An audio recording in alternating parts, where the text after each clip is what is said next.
Good morning. Hello. Maray na aldaw po sa Indogabos dyan sa Salvasyon. Ang introduction ko, bibikulon ko po muna kasi para ma-express kong maray sa Indo ang pasasalamat ko po sa mahal na Diyos na ang gabos po. Nayaon po kamo diyan, mga kababaryo ko pinsan, mga kabarkada or relatives man or mga kapitbahay man, kababaryo in short. Salamat po sa Diyos dahil nagkasararo po kita ngunyan, although yaon ako digdi sa video, pero at the same time ako po ay garuman lang kaibahan nindo dyan. Ano po? So ngunyan, sa Gabos, happy first year anniversary po sa mga taga-Salvasyon. Praise God. So ako, dahil ko maparahaloy po kaning sasabihon ko dahil aram ko may program kayo at napakahalaga na ma-share ko po ining chapter 10 ng Lucas na kung saan yaong kita sa chapter 10 sa mga nakakaaram po. Chapter by chapter kita nagbabasa and I think pwede na ining explain sa Indo ni Banje or ni Paz na kung anong pigigibo taigdi na nagbabasa kita sinusuyod po ta po ang Biblia every chapter. So ngayon, at sa anniversary pong ini yung kang salvasyon, yaong kita ngayon sa Lucas 10. So pupuunan ko na po, although gusto ko sa Indo talagang makipag istoryahan. Kundi mas mahalaga pa ang Word of God sa ngunyan. Kaya kung maaari po ay gabos na mga rayaon po dyan, magdangog po kita. Kasi talagang napakahalaga po kaning mensaheng ini para sa tuya gabos. Po? So, sige po, kung pwede po na dikit na katahimikan muna para makastart na kita and then matapos tulos po ini dahil I know na ang oras na po so limited ta kung pwede nga lang maghapon kita hindi mag-iribahan. Kaya lang po talagang kaipuhan tang kumbaga kadakol mga pasunod-sunod na program. So anyway, so bago po ang gabos, inaanyayahan ko po ang gabos na mag-pray mo na po kita and then we'll see kung ano po ang sasabihin sa to kang mensahe kang mahal na Diyos sa pamamagitan po kang sa iyang banal na aklat. So let's pray. Hallelujah, Almighty Father, nagpapasalamat po kami Ama sa oras pong ito na magkakasama kami ngayon Lord sa iisang chapter ng chapter 10 ng Lucas. Thank you so much Father God sa patnubay at gabay niyo po sa 1 year, O God, na ginabayan niyo Panginoon ang mga kababaryo ko, ang pamilya ko, ang mga barkada ko, lahat ng mga close relatives, O God. Salamat po Panginoon sa lahat ng ito na inalalayan mo ang bawat isa at naabot namin ang 1 year anniversary. I know this is just the beginning, Father God, at maraming taon pa, O Diyos, na mailalahad namin ang kapangyarihan at kadakilaan mo. Itataas namin ang kabutihan at katapatan mo, Panginoon, at ang pangalan mo sa lugar na ito. Kaya, Father, we thank you. Samahan niyo po kami sa pasimula hanggang sa matapos, Lord, ang gawain ito. Inaalay po namin sa iyo ang lahat ng aming mga gagawin, ang mga pag-aawit, mga kung anong mga presentation, hingit sa lahat. We thank you so much, Father God, sa mensahe mo sa araw na ito, Lord. We glorify your name. We praise you, Father God, in the name of the Lord Jesus Christ, our Lord and Savior. Amen. And thank you for the Holy Spirit, O Lord, na magtuturo sa amin. Amen. Amen. So, praise God. So, diretso na po kita. So, si may mga Bible po dyan. Kung uno na po nindo ang inyong Bible, chapter 10. Ngayon, si Mayong Bible, I know na may libre pong Bible. I don't know kung nag-abot na po ang aking mahal na kaibigan na si Nens kasi dapat maabot po siya ngayon. Ako po sa totoo lang gustuhon kong mag-uli dyan and I tried my best na last week itrinay kong maghanap ng airline ticket pero dahil po ako nakakuha. So it means hindi pa ngayon ang panahon na makauli ako dyan. But sooner, alam po ta na talagang si Lord may mga purposes sa mga, kumbaga may mga pinapahintulutan siya at merong hindi. At siguro talagang hindi ako nakawit dahil sobra din po, mahihirapan din ako dahil kasal po talaga ni Hana kang sarong aldaw. So, ayun, ganun pa man, at least nandito po ako sa inyo nakakapag-share at nandyan po ang buong team ng Maynila, nandyan nakikipag-celebrate sa Indo, sa Bicol. At yun nga, yung walang Bible, again, libre po ang Bibliyang pinapanao. So magrani po kamo dyan. I believe meron pong mga libreng Bible na ipapanao. So ngayon, chapter 10 ng Lucas. Sige po, kuana na po nindo ang sa inyong mga Bible. Tama, start kita igdi sa chapter 10 ng Lucas. Okay? Ang sabi po dito, isinugo ni Jesus ang 72. Kung mahiling ta po igdi before kang chapter 10, yaong kita sa chapter 9. Okay? Of course. 9 bago 10. Pero duman sa chapter 9, ang nakasaad po digdi itong pagsugo ng pagsugo sa 12. Okay? So, igdi sa chapter 10, ito naman, isinugo ni Jesus ang 72, 72 na mga sinugo. Kasi, yun po ang utos ng Panginoon, ipamalita ninyo, ikalat ninyo sa apat na sulok ng sanlibutan, ang magandang balita ng kaligtasan. Amen? So, ito po, verse 1 sa chapter 10, pagkatapos nito, nung 12 na disciples na inutusan, pagkatapos nito pumili pa ang Panginoon ng 72. Sila ay isinugo niya ng dala-dalawa sa bawat bayan at puok na pupuntahan niya. Sinabi niya sa kanila, napakarami ng aanihin, ngunit kakaunti ang mag-aani. Idalangin ninyo sa may-ari ng aanihin na magpadala siya ng mga mag-aani. Humayo kayo, isusugo ko kayong parang mga tupa sa gitna ng mga asong gubat. Huwag kayong magdala ng lalagyan ng pera, balutan o sandalyas. Huwag na kayong tumigil upang bumati kanino man sa daan. Didiretsuin ko po muna to ha. Sa 5, pagpasok ninyo sa alinmang bahay, sabihin muna ninyo, maghari nawa ang kapayapaan sa bahay na ito. Kung maibigin sa kapayapaan ang nakatira doon, tatanggapin nila ang kapayapaan ninyo. Ngunit kung hindi, babalik sa inyo ang inyong pagbasbas. Makituloy kayo sa bahay na iyon at huwag kayong magpalipat-lipat ng tinutuluyan. Kainin ninyo at inumin ang anumang ihain sa inyo sapagkat ang manggagawa ay karapat-dapat tumanggap ng sahod. Pagkatapos ninyo sa isang bayan at tinanggap kayo, kainin ninyo ang anumang ihain sa inyo. Pagalingin ninyo ang mga may sakit doon at sabihin sa mga taga roon, malapit na sa inyo ang kaharian ng Diyos.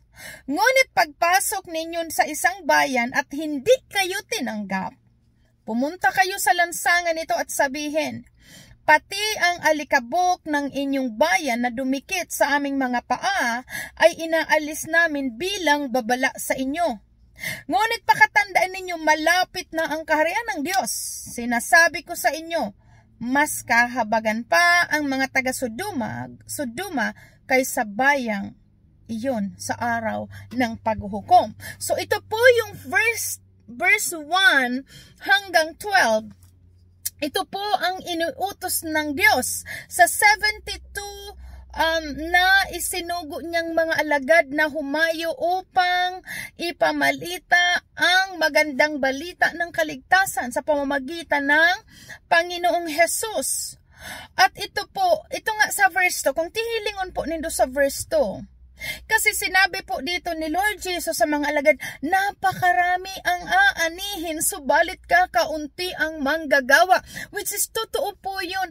Kadakol ning taong daipa nakakadangog kang word of God, kang tungkol sa Lord, subalit kakaunti po ang manggagawa. Parang ngayon, ma-imagine ko po na talagang halos merong Nueva Ecija, merong San Pedro, merong Maynila, kulang na kulang po ang manggagawa. Pira lang kami po na nagtutukdo, pira lang kaming nagpipreach, tulo, pabaling-baling. So, alagad kayong kadakol na mga aanihon. Ibig sabihin kasi, tinutukoy kasi dito, tungkol sa aanihin, ay marami ang daipa na abot kang word of God. Marami pa po, pero kulang na kulang ang manggagawa. Kulang po ang mga workers sa church, kulang.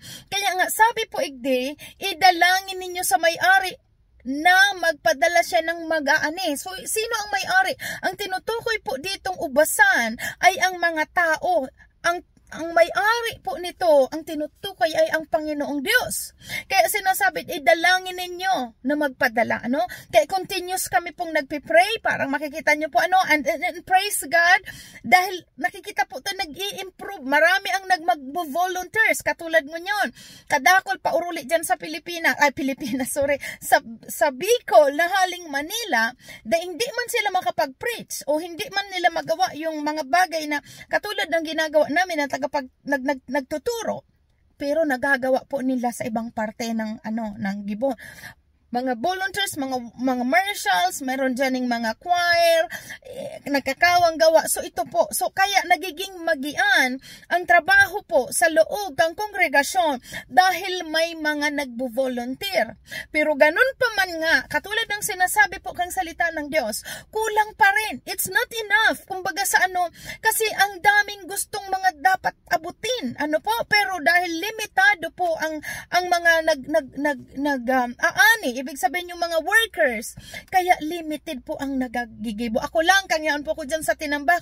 Halos napansin ninyo po, almost every night, nagbabasa kita, may Bible study every night. At nahiling ko ang response po nindo kang ng mga taga-salvasyon.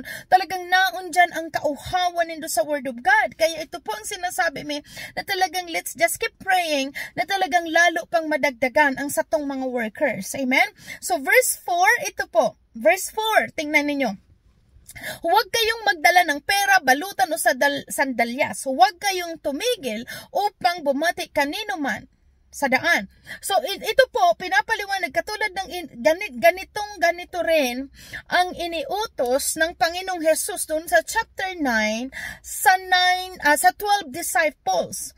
Kabilin-bilinan ng Panginoong Jesus na kung ikaw isang lingkod at inuutosan ng Lord, sabi dito, huwag kang magdala ng lalagyan ng pera, balutan, sandalyas, huwag kayong tumigil upang bumati kanino man sa daan. Kasi ang tinutukoy po dito, tingnan nyo po yung mga necessity, yung kailangan ng tao, pagkain, damit, pera. Ito pa yung sinabi ng Panginoong Jesus na huwag kayong magdala kapag kayo inutusan. Anong ibig sabihin po nito? Actually, kapapaliwanag ko lang po nito nung sa chapter 9. Ang ibig sabihin kasi po nito, bilang isang lingkod ng Diyos, magdepende lang tayo sa Diyos. Amen? Huwag nating iisipin, paano kaya ito? Wala akong pera, wala akong pagkain, paano ako hahayo kung hindi ako pinapadala? Kasi inuutos ng Diyos po ito upang maintindihan ng isang leader na ang Diyos ang nagpo-provide ng lahat ng kailangan sa kanyang mga inuutusan. Hindi po tayo pwedeng, tulad ng pinapaliwanag po dito sa paglilingkod, hindi tayo pwedeng makapaglingkod kung gusto natin, oh Lord, bigyan mo muna akong allowance bago ako mahayo. Lord, wala akong pera, wala akong damit. Actually po, ito nga ang sinasabi ng Diyos sa mga lingkod, huwag kayong magdala niyan. Kasi ang gusto po ng Diyos, ang everyday sa paghayo ng isang lingkod ay totally nakadepende lang siya sa Diyos, hindi sa mga anong kailangan. Kasi pinapatunayan ng Diyos, which is so proven dito po sa Living by Faith, proven na talagang few months before, hindi namin alam kung papaano kukuha ng mga kailangan sa ministry dahil alam po natin talagang napakalaki ng mga gagastos at alam niyo po dito sa loob ng ministry, hindi tayo nagsusulisit, hindi tayo naghihingi ng kung anong limos kanino man, kundi ang ginagawa dito sa ministry ay lumuluhod lang tayo, humihingi sa Diyos. Kasi ito ang kalooban ng Diyos, sa Diyos tayo humingi, huwag sa tao.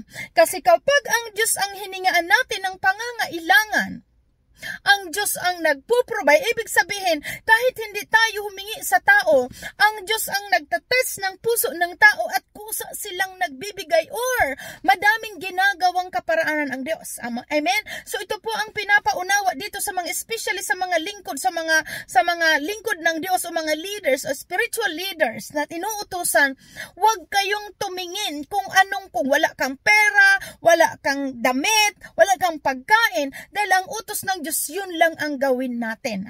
Kapag ang utos po ng Diyos, walang ibang inuutos ang Diyos, humayo kayo at ipangaral ang kaharian na malapit nang dumating ang kaharian ng Diyos. Yun lang po ang sundin. At the rest, wag nating isipin kung papaano masusupply ang kailangan natin, dahil napakalinaw, God knows everything. At siya po ang nagsusupply ng kailangan natin, which is proven. Ngayon dyan sa inyo po, at pinakita po ng Diyos ito sa atin sa ministry, na since the beginning, talagang hindi tayo pinabayaan ng Diyos. Sa Diyos tayo humihingi at hindi tayo sa tao humihingi.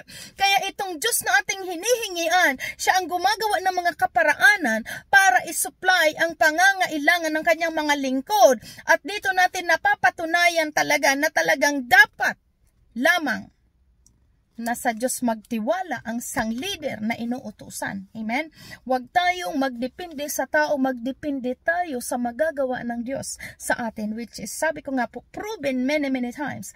At sabi dito, huwag kayong tumigil upang bumati kanino man sa dan. Ibig sabihin, kapag inutusan ang isang lingkod, huwag nang makung saan-saan natatrap kung saan-saan. Diretso kung saan ang direksyon, doon kayo pumunta. Ibig sabihin, kung saan tayo nililid ng Lord, doon tayo sumunod. Katulad kay Abraham, nung sinabi ng Panginoon ni Yahweh, pumunta ka doon, Abraham, sa isang lugar. Hindi si Abraham nagtanong, anong kahinatnan ko doon, Panginoon? May makakain ba ako doon? May trabaho ba ako doon? Tika muna, dadaan muna ako dito sa mga kamag-anak ko, baka ako mabigyan ng mga pangangailangan ko. Hindi po, alam niyo po, hindi ganun ang utos ng Diyos. Kung anong sinabi ng Diyos, diretso ka doon sa inuutos ng Diyos, at makikita po natin ang kapagkilos ng Diyos habang tayo sumusunod sa kanyang mga utos. At dito, sa kasaysayan nito, from 5 to 7, dito hinalintulad naman sa mga pinupuntahang lugar. Halimbawa, sa isang na hindi tinanggap ang salita ng Diyos. Malinaw po dito, sabi dito, inuutusan, kumbaga sasabi kasi dito po, sa part na ito, mula sa verse 7, makikita natin yung tinutuluyan yung bahay ng mga lingkod. Let's say for example, katulad ng mga taga Maynila, yung tinutuluyan ninyong bahay, kapag tinanggap kayo dyan, manatili kayo dyan. Ito pong pinapaliwanag dito. At ibigay nyo, basbasan nyo ang bahay na, ibig sabihin magbasbas kayo doon sa bahay na yon. At kung kayo'y tanggapin, mananatili yung basbas. Pero kung hindi kayo tanggapin sa lugar na yun, babalik daw, sabi dito, babalik sa inyo ang binasbas. At sabi dito, at hinalintulad pa sa verse 10, na kapag kayo pumasok sa isang bayan at kayo'y tinanggap, for example, kapag tinanggap kayo sa isang bayan, ang tinutukoy po dito ang mga apostol, mga disciple, or mga alagad ni Kristo. Kapag kayo tinanggap sa isang lugar, sabi dito sa verse 10, ngunit pagpasok ninyo sa isang bayan at hindi kayo tinanggap, pumunta kayo sa lansangan at sabihin, pati ang alikabok ng inyong 11, pati ang alikabok ng inyong bayan na dumikit sa aming mga paa, inialis namin bilang babala sa inyo. So ibig sabihin po, talagang binababalaan sila. Kung hindi sila tanggapin, ganun po ang dito na kumbaga saan walang pananagutan.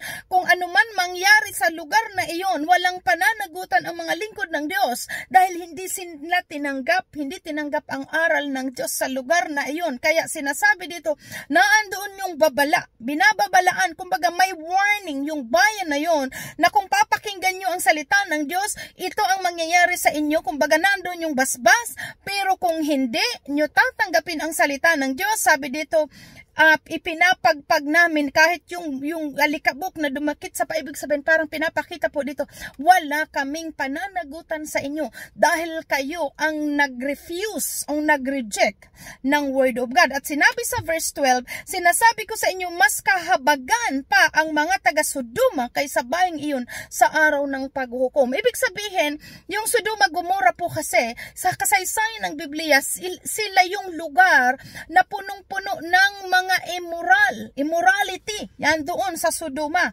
Naandun yung mga kahalayan.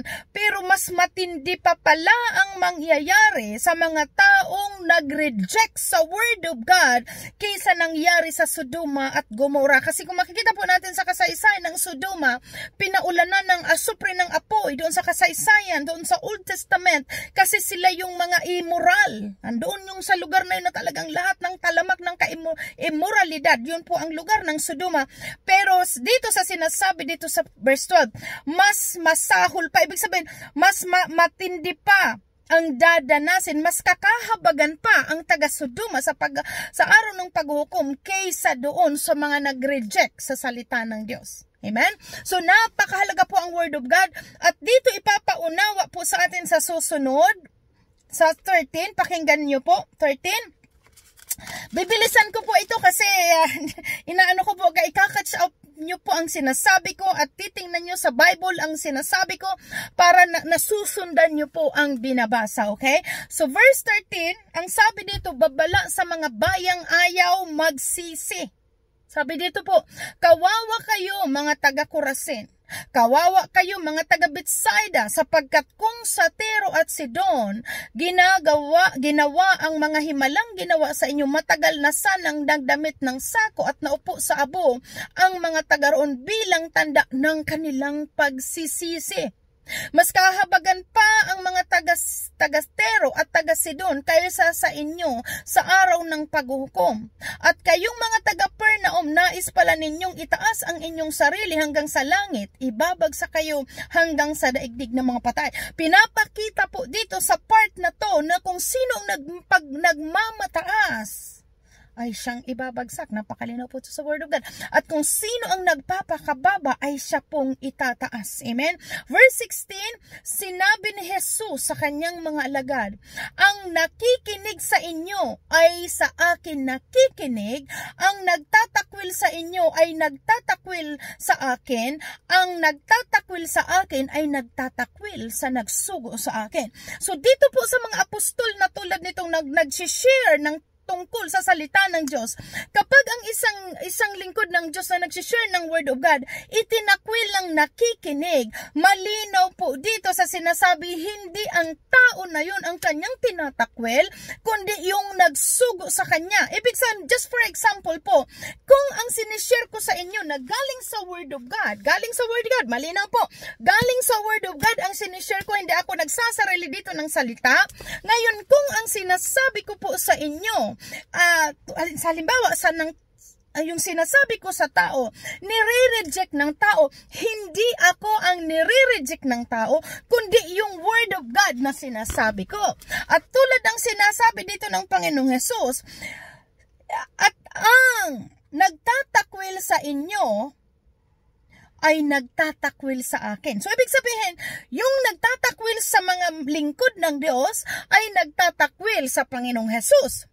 At ang nagtatakwil sa Panginoong Hesus, ang tinatakwil ang nagsugo sa Panginoong Hesus, which is the Father God, ang ating Ama sa Langit. So malinaw, kapag ang Word of God nire-reject ng tao, hindi yung leader o hindi yung tagapagturo ng salita ng Diyos ang kanilang nire-reject, kundi nire-reject nila ang Word of God.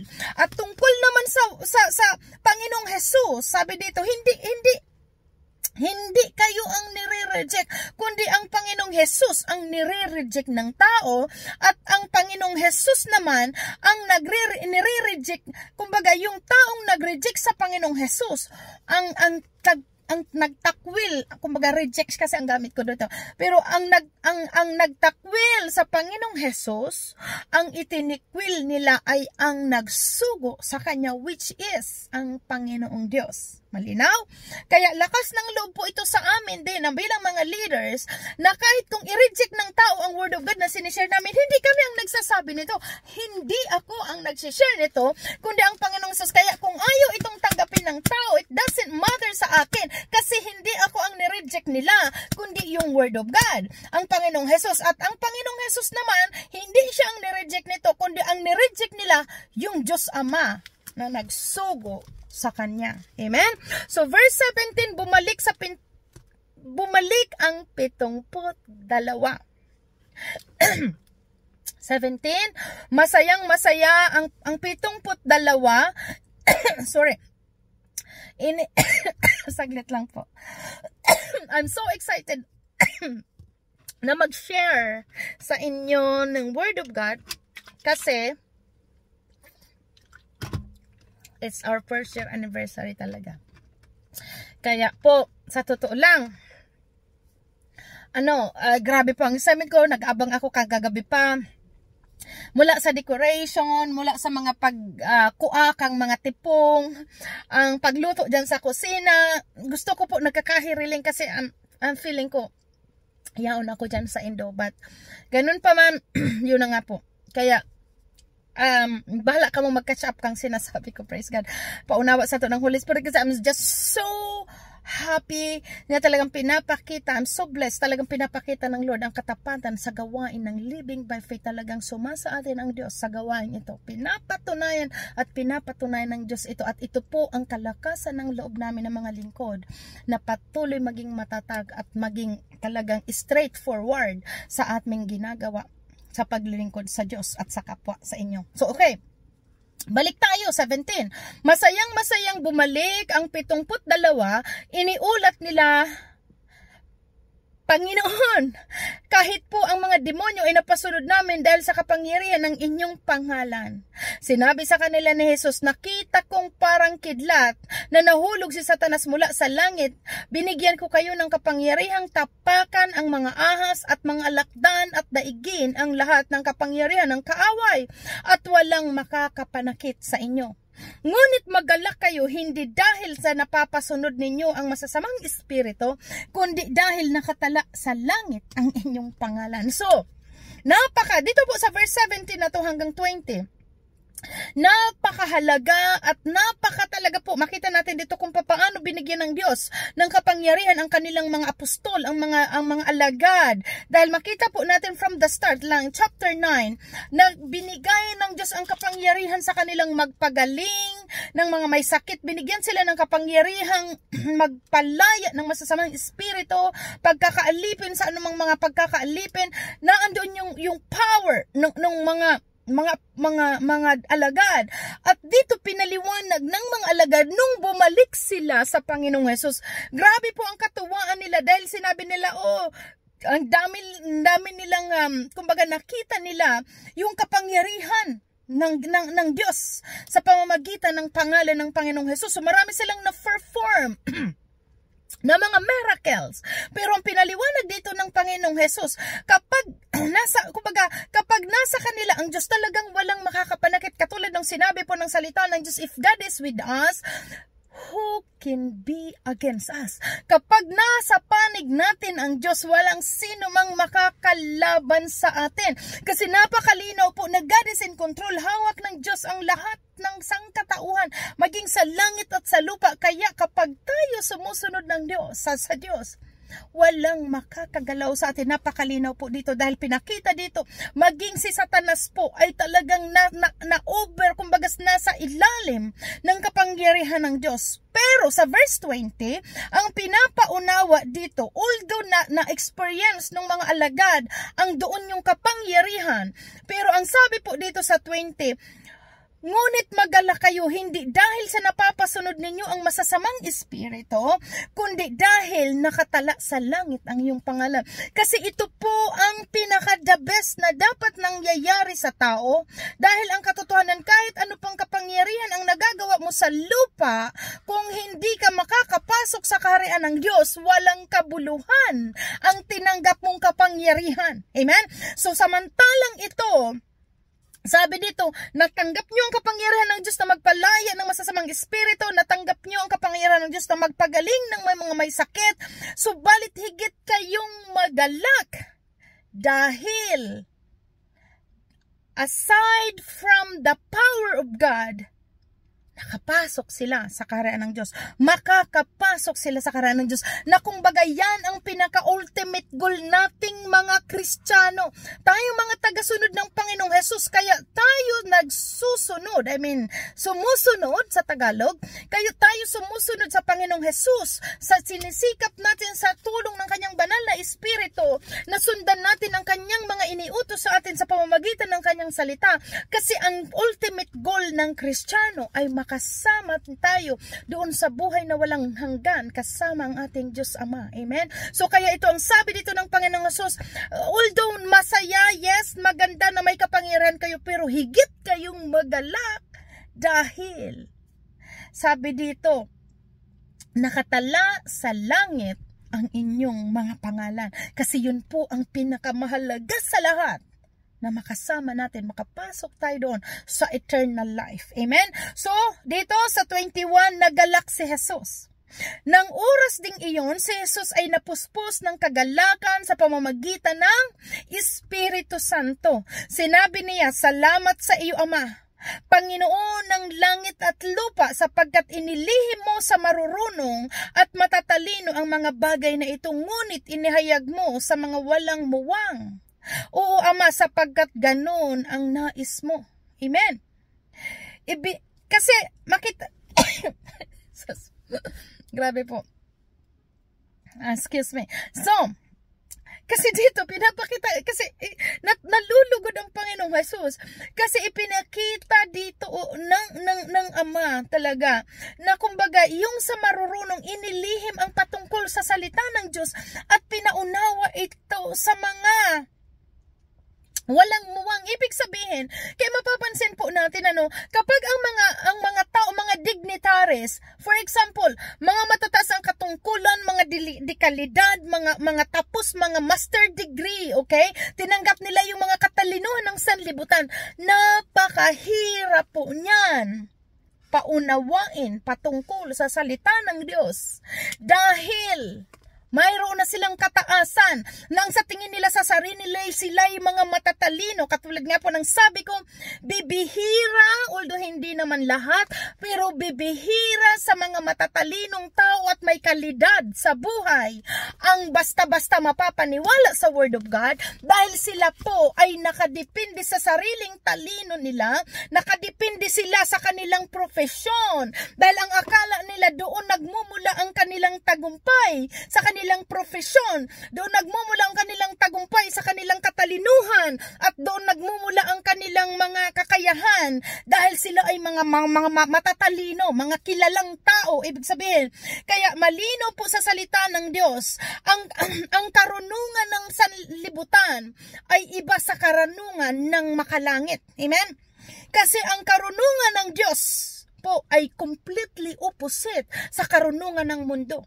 Kaya na makita po natin dito, maraming mga nagmamarunong, pero sila ang hindi nakakaranas ng kapangyarihan ng Diyos, kundi tayong mga kumbaga mga aba. Sabi nga, mga walang muwang.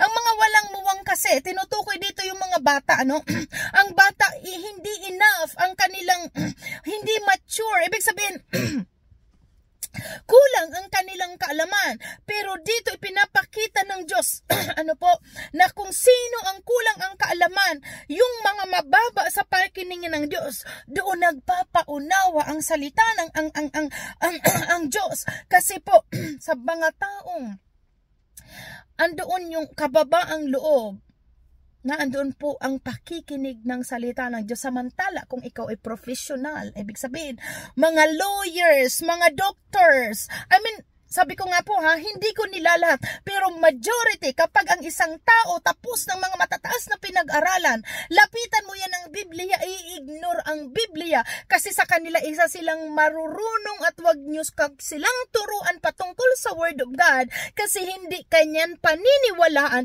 kasi nakafocus sila doon sa kanilang profesyon, nakafocus sila doon sa kanilang tagumpay sa buhay, nang akala nila nagmumula sa kanilang lakas at katalinuhan. Kaya kapag lumapit ang isang dukha or isang walang pinag-aralan at may bitbit na Biblia at sasabihin doon sa isang marunong? Pwede bang siran kita ng Word of God?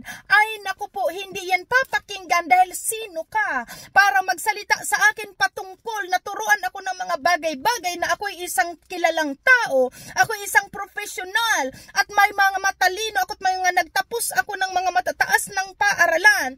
Kaya hindi sila makikinig, pero purihin ang Diyos. Sa salita ng Diyos nakita po natin dito ang kapangyarihan ng Diyos sa mga taong walang mga muwang na sa tingin ng mundo ay walang pinag-aralan, sa tingin ng mundo ay walang mararating, pero yun ang malinaw na talagang mapalad ang isang taong walang ibang inaasahan ang Diyos dahil nakikita nila ang kapangyarihan at kaparaanan ng Diyos. Ito po yung tinutukoy dito sa verse 21 and 22. Ang sabi dito, sinabi niya, salamat sa iyo, Ama, Panginoon ng langit at lupa, sapagkat inilihim mo sa marurunong at matatalino ang mga bagay na ito, ngunit inihayag mo sa mga walang muwang. Oo, Ama, sapagkat ganun ang nais mong mangyari. Verse 22, ibinigay sa akin ng aking Ama ang lahat ng bagay. Walang nakakakilala sa anak kundi ang Ama, at wala namang nakakakilala sa Ama kundi ang anak. So ibig sabihin, because they are one and we know the Word of God, Jesus is the Word of God. Sa ating pong pag-aaral, ano? Kaya kumbaga sa makikita natin dito, ang karakter ng Ama isinushow ng Panginoong Hesus sa atin nung nandito pa sa lupa, at dito po naka-illustrate, dito nakatala yung kasaysayan ng Panginoong Hesus, kung gaano siya may kababaang loob, kung papaano siya nagmamahal sa mga tulad natin na makasalanan. So iyan po ang karakter ng Ama. Walang nakakakita sa Ama kasi Father is a spirit, pero nakita natin siya sa pamamagitan ng Panginoong Hesus, dahil kung ano ang ginagawa ng Ama ay siya ring ginagawa ng anak. Amen? Ito pong pinapaliwanag dito because they are one. Isa sila. At dito po sa verse continuous ng 22, at ang mga taong minarapat ng Ama na makakilala. Sorry po, ulitin ko. Ibinigay sa akin ng aking Ama ang lahat ng bagay. Walang nakakakilala sa anak kundi ang Ama, at walang nakakakilala sa Ama kundi ang anak, at ang mga taong minarapat ng anak na makakilala sa Ama. So ibig sabihin po, napakalinos. Salamat talaga po sa pabor ng Diyos po sa ating lahat.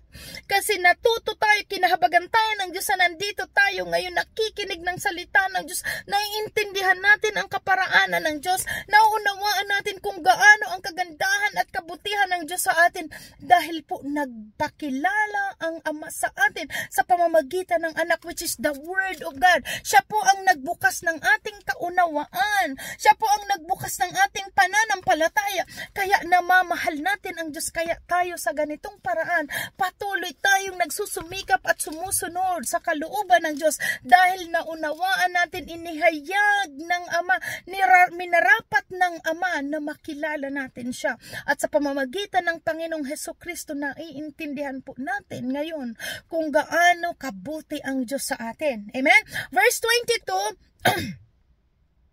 humarap si Jesus sa mga alagad at sinabi ng walang ibang nakakarinig, pinagpala kayo sapagkat nakikita ninyo ang mga nakikita ninyo ngayon. Sinasabi ko sa inyo, maraming propeta at mga hari na naghangad ng makita ang inyong nakikita o naririnig. Ang mga inyong naririnig, subalit hindi nila ito nakita at narinig. Ito po yung bunga ng banal na Espiritu ng Diyos.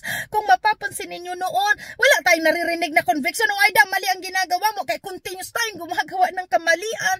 Kahit masama, kahit kasalanan, wala tayong pakundangan. Dahil wala tayong naririnig na Holy Spirit na nagsasabi sa atin o nagkukontrol sa atin na huwag gawin ang masama o mga kasalanan. Pero nung nakilala natin ang Panginoong Hesus at taos puso tayong nais makasunod at nasusuri ng Diyos ang puso natin na gusto niya nating makasunod sa Kanya, mayroon na tayong naririnig. sa ating puso. May nagsasabi na dyan, oh, gumising ka, manalangin ka. Oh, ikaw, magpuri ka sa Diyos. Oh, linggo ngayon, pumunta ka sa church. Oh, buksan mo ang iyong Bible. Yan na po yung dati noon hindi natin naririnig. Pero mapalad tayo ngayon dahil may naririnig na tayo nag-uudyok sa atin ng banal na Espiritu ng Diyos na may nagsasabi na sa atin, oh, wag mong gawin ang bagay na yan dahil hindi yan kinalulugdan ng Diyos. Oh, layuan mo ang mga bagay na masama kasi mapapahama ka dyan. So, ibig sabihin, meron na tayong naririnig at nagkukontrol na sa atin na dati hindi. Kaya nasasabi dito ng Panginoon, pinagpala kayo. Dahil nakikita na ninyo ang mga bagay na hindi ninyo noon nakikita. Ibig sabihin, nakikita nyo na ang kaparaanan ng Lord. Dati pag may problema tayo, ano ba naman problema ito? Nasaan ang Diyos? Pero ngayon, kapag may problema tayo, nakikita natin, Lord, I know na may purpose ka dito sa problemang ito. I know na sa problema kong ito, ipapakita mo ang kapangyarihan mo. Kaya pinupuri kita sa gitna ng mga pagsubok dahil ipapakita mo na naman sa akin ang kaparaanan at kapangyarihan mo. So yun po ang nakikita na natin ngayon, na noon puro tayo reklamo, problema, reklamo dito, reklamo doon, pagising sa umaga, puro reklamo. Pero nung pinasimulan tayo ng salita ng Diyos, pagising sa umaga, Lord, thank you so much dahil mabuti ka sa aming buhay. So yun po ang naiba ngayon po. Ito po ang tinutukoy ng Biblia na salamat dahil noon wala tayong naririnig na conviction ng Holy Spirit. Pero ngayon, nakukontrol na ang ating ginagawa dahil dito sa salita ng Diyos na nagsasabi sa atin ng direksyon patungo sa kalooban ng Diyos. Amen? It's so good. Purihin ang Diyos. So ito po, dito tayo sa 25. I keep going po kasi medyo mahaba ito, but we're almost done. Sa verse 25, ang mabuting Samaritano. Isang dalubhasa sa kautusan ang lumapit kay Jesus upang siya ay subukin. Tingnan niyo po upang siya ay subukin. Hindi siya lumapit sa Panginoong Hesus upang alamin ang kalooban ng Diyos at kung paano sundan ang kalooban ng Diyos. Pero ang tinutukoy dito, lumapit siya para ay subukin. Pakinggan niyo po.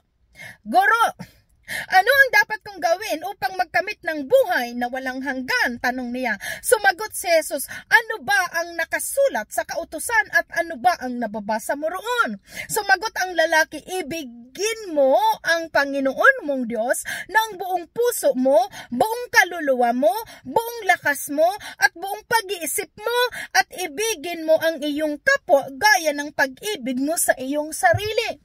Kung titingnan niyo po dito ang sentence, laging you. Ibig sabihin, ikaw, ito ang gawin mo, ito ang dapat mong gawin. Ibigin mo ang Panginoon mong Diyos ng buong puso mo, buong kaluluwa mo. Command talaga ito ng Diyos sa iyo, sa atin.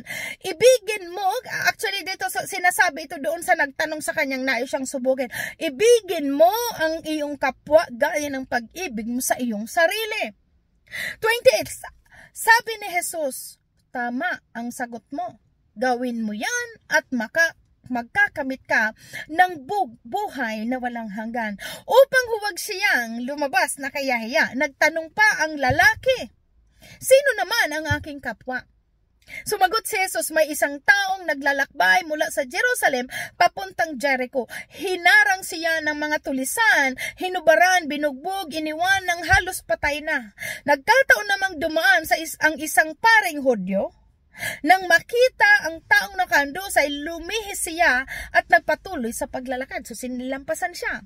At dito naman uli, dumaan din ang isang Levita. Ngunit nang makita niya ang taong binugbog, lumihis din ito at nagpatuloy ng kanyang paglalakad. So itong itong pungdan, Hudyo at Levita, sila po yung mga kadalasan, mga alam ang patungkol sa kautusan, mga pagturo. Okay? Pero ang ginawa nila, nilihisan lang, dinaanan lang yung kapwang nakahandusay sa daan. Pero tingnan nyo po dito, ngunit, sa verse 33, ngunit may isang Samaritanong naglalakbay na padaan doon.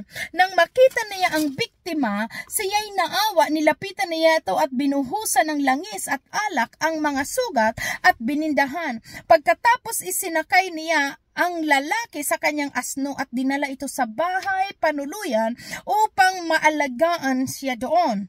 Kinabukasan binigyan niya ng 2 salaping pilak at ang namamahala ng bahay panuluyan at sinabi, alagaan mo siya at kung may higit pa riyan sa ang iyong magastos babayaran kita pagbalik ko.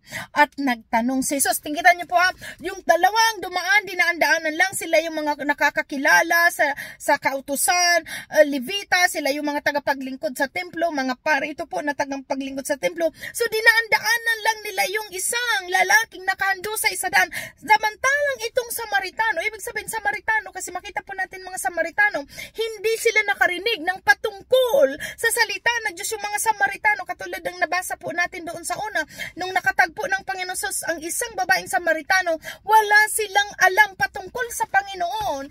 Pero dito sa tatlong itong sa senaryong ito, yung wala pang alam patungkol sa Panginoon, ang siya pang tumulong dito sa nakahandusay. Samantala yung alam ang mga Hudyo at itong mga Levita na kung tutusin sila ang may alam patungkol sa kasalita ng Diyos, sila pa po ang nilihisan o nilampasan nila yung lalaking nakahandusay sa daan. Samantalang itong hindi alam ang patungkol masyado sa Panginoon, siya pa ang tumulong. Kaya dito sa verse 36, nagtanong si Jesus, sa palagay mo, sino kaya sa 3 ang naging tunay sa nakapwa ng taong hinarang ng mga tulisan? Ang taong tumulong sa kanya, tugon ng dalubhasa sa kautusan. Dalubhasa pa po yun sa kautusan. Pero tingnan niyo po ang kanyang ginawa. Kaya't sabi dito, kaya't sinabi sa kanya ni Jesus, kung gayon, humayo ka at ganun din ang gawin mo. Kasi po ito pong mga katulad itong lalaking itong dalubhasa sa kautusan, alam nilang magturo ng mga patungkol sa pakautusan, pero hindi nila sinasagawa. Puro lang sila salita, pero sila mismo sa sariling buhay, hindi nila ina-apply ang kanilang itinuturo. So pinaunawa dito ng Panginoong Jesus, okay, alam mo pala ang tama, then gawin mo ang alam mong tama. Amen? Kaya sabi dito, kung gayon, humayo ka at ganun din ang gawin mo. Praise God. Hallelujah. So malapit na. Last na to. Dumalaw si Jesus kina Marta at Maria. Dito, tingnan niyo po. Malapit na tayo. Ilang ano na lang to. Okay. 38. Verse 38. Si Jesus at ang kanyang mga alagad ay nagpatuloy sa kanilang paglalakbay at pumasok sa isang nayon. Malugod silang tinanggap sa tahanan ni Marta. May kapatid siyang si Maria at naupo sa paanan ng Panginoon upang makinig ng kanyang itinuturo. So, tingnan niyo po tingnan niyo po ang senaryo ng magkapatid na to. Verse 40. Si Marta naman ay abalang-abala sa paghahanda, kaya't lumapit siya kay Jesus at nagsabi, Panginoon, bali wala po ba sa inyo na pinababayaan ako ng kapatid kong maghandang nag-iisa? Sabihin nga po ninyo sa siyang tulungan ako. Kumbaga po, itong magkapatid na to, si Marta at si Maria, imagine niyo po nandoon sa bahay na nandoon ang Panginoong Jesus. Si Maria, mas pinili niya na pumunta doon sa harapan ng Panginoong Jesus at doon lang talaga siya, sa harapan ng Panginoon. Samantalang si Marta, naandoon sa kusina, busy sa pagluluto, busy sa anumang bagay. Kaya sinabi sa kanya ni Marta, Panginoon, parang sabihan mo nga ang kapatid ko kasi para tulungan ako sa kusina. Abalang-abala sa mga gawain. Pero tingnan niyo po anong sabi ng Panginoon. So sa verse 41, ngunit sinabi ng Panginoon kay Marta, Marta, Marta, nababalisa ka at abalang-abala sa maraming bagay. Ngunit iisa lang ang kailangan.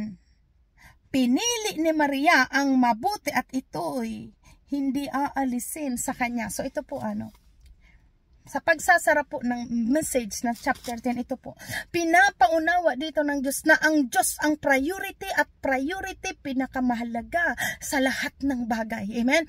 Kaya ibig sabihin, katulad dito, may gawain. Sino dyan ang busy nang abalang-abala sa mga gawain ngayon? Na imbis na makinig muna ng Word of God, walang tigil ng kaaayos dyan kung anong dapat ayusin. Alam nyo po, mas mahalaga ang pakikinig ng Word of God kaysa sa mga bagay na kung anong man. Ito po pinapaunawa sa atin dito ng Diyos. Kapag ang Word Word of God na ang dinideliver. Mag-pay attention po tayong lahat. Huwag tayong maging abala kung anong mga bagay na gagawin sa kusina. Yung mga pagkain dyan, kailangan i-ready na kasi pagkatas ng preaching, ibibigyan pagkain. Alam nyo po, pag patungkol sa salita ng Diyos, umupo muna kayo, makinig muna kayo ng salita ng Diyos. At ito ang mas mahalaga kaysa sa anumang mga gawain na dapat pagkaabalahan. Amen? Kapag ito po, pinapaunawa dito ng Diyos. Si Martha masyadong busy sa likuran, sa kusina, o anumang mga inaayos dyan. Pero mas pinili ni Maria at doon nalugod ang Diyos. Kasi despite sa mga maraming gagawin o anumang mga dapat asikasuhin, mas pinili ni Maria na makinig doon sa harapan ng Panginoong Hesus. Nag-focus si Maria sa Panginoong Hesus kaysa sa mga bagay na dapat gawin. So ito po, aral po ito sa ating lahat, lalo na ngayon dyan, anniversary. Sino ang busy sa kusina ngayon? Sino ang busy sa pagpiprepare ng pagkain dyan? At hindi nakapakinig ng message dahil nandoon sa likod at abalang-abala sa pagkain o anumang gawain. Naku po, huwag kayong maging Marta. Kapag oras na ng salita ng Diyos, umupo na kayo dyan at pakinggan nyo ang Word of God. Kasi ito ang higit na mahalaga kaysa anumang bagay. Amen? So I hope na walang Marta dyan. Tawagin nyo si Marta kung may mga, hallelujah. Tawagin nyo si Marta. Kung may mga Marta doon na busy, anak ko, papuupuin nyo dito. At ito nga, tapos na, ano pa, wala kayong narinig kung kayo'y naging abala sa mga bagay-bagay bago ang salita ng Diyos. Ito po muna ang unahin natin sa lahat. Sa kapag tapos na tayong mag-preach, sa kanyo gawin ang dapat gawin. Kasi ang gusto ng Diyos, siya ang priority natin, higit sa lahat. Amen? So anyways, salamat sa mensahe ng Just 50 Minutes, and ako po ay magpapaalam na, and again, ipinapaabot ko sa inyo ang taos-pusong pagbati sa inyo. Happy first year anniversary, and we know na pasimula lamang ito at maraming mga taon pa nang darating at maipapakita sa atin ng Diyos na tapat ang Diyos na tumawag sa iyo sa gawain ito, tapat ang Diyos na nakatagpo natin sa gawain ito, dahil tunay na ang salita ng Diyos ay buhay sa mga taong naniniwala sa Kanya. Hallelujah! So, amen! Praise God! God bless everyone! Pagpalain kayo ng Diyos sa lahat ng aspeto ng inyong buhay. Ang pagsasalamat po nating lahat at papuri sa ngalan ng ating Panginoong Hesus. Pinapaabot natin ito sa Diyos Ama at sa Kanyang banal na Espiritu. Amen! God bless! Bye! Mag-aabang po ako ng mga videos. God bless everyone! Bye-bye!